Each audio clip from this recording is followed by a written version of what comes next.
ሰው ተጣልቶ አልታረቅም ሲለኝ አይ አባ ያረገኝን ነገር አልተረዱትም ሰውዬው በቃ እኮ ሲለኝ አንዲት ጥያቄ አለችኝ መዘዝ ማረጋት ኪሴ ከክርስቶስ ትበልጣለህ ነው የምለው። አይ አልበልጥም። ከክርስቶስ የበለጠ ደርሶብሃል? ኧረ እንዴ በፍጹም። እንደዚያ ከሆነ እንግዲህ ክርስቶስ እየተወጋ የሚያደርጉትን አያውቁምና ይቅር በላቸው ብሏል ስለ እሺ ብሎ ብዙ ሰው ታርቆልኛል። አሁን እዚህም ያላችሁ አልታረቅ ያላችሁ ሰዎች ካላችሁ ከክርስቶስ ትበልጣላችሁን? በሉ ተናገሩ። ከክርስቶስ የበለጠ ደርሶባችኋልን? እንግዲያው ታረቁ።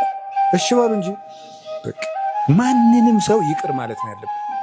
ማንንም ሰው አንደኛ ወዶ እኮ መከራ የሚያደርስብን የለም መስሎት ሰው የዋህ እኮ ነው። ምስኪን ፍጡር እኮ ነው። ማምላክ ምስኪን በስሜት የሚዋልን ምስኪን እኮ ነው። ድክ ድክ የሚል ሁላችን እኮ ነው። እኔም እኮ አሁን ስም ነው የተሸከምኩት እንጂ ድክ ድክ የምንል እኮ ነው። የሆነ የሚሰለቸን ምንደክ ምናምን ነገር እናቶች እና ሰው ቢያጠፋ ምን ይደንቃል? ይቅር ባይ ሰው መሆን አለብን። ትልቅ ሰው የሚባለው ይቅር የሚል ልብ ያለው ሰው ነው። ያንን ደግሞ የምናገኘው ክርስቶስን ስናየው ነው።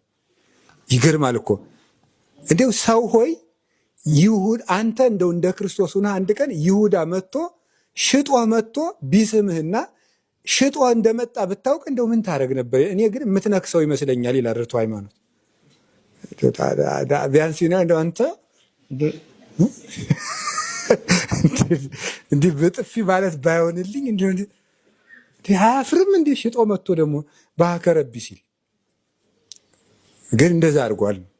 እየቻለ ነው ያበላው እጅ የፈጠረው እጅ ነው። ኦ አይዳው ለለሃኳሁ ለአዳም ተቀናዋ በቅናዋ ተመስቀል። አዳምን ያበጃጁ እጆች በችንካር ተቸነከሩ። ወዮ አንክሮ ይገባል። ኦ አይ ጋር ላንሶ ሰው ውስጥ ተገነት ተቀናዋ በቅናዋ ተመስቀል። አዳምን ፍለጋ የተንከራተቱ እግሮች በችንካር ተቸነከሩ። ክርስቶስን እያዩ መረጡ ማለት እሱን ስናይ ይቅር ባዮች እንሆናለን። እኛንስ ምን አይሁድ ጋር አስኬደን? እኛን የተወልን ዕዳ ስንት ነው? በእኛ የተወልን ዕዳ ከእኛ ውስጥ የሸፈነው ገመና ስንት ነው? እግዚአብሔር እወ ስረዩ ወይሰሪ ለክሙ እወ ህድጉ ወይሃድግ ለክሙ ተው ይተውላችኋል፣ ይቅር በሉ ይቅር ይላችኋል ይላል ቅዱስ ዮሐንስ አፈወርቅ በቅዳሴው። ስለዚህ ክርስቶስን እያዩ መሮጥ ማለት አንደኛው የእሱን ህይወት እያዩ መሮጥ ማለት የእሱን ህይወት እያዩ መኖር ሲጀመር በመነኮሳት ህይወት ራሱ ማቴዎስ ወንጌልን በቃሉ ያላጠና ሰው በፊት መነኩሴ አይሆንም ነበር በነገራችን።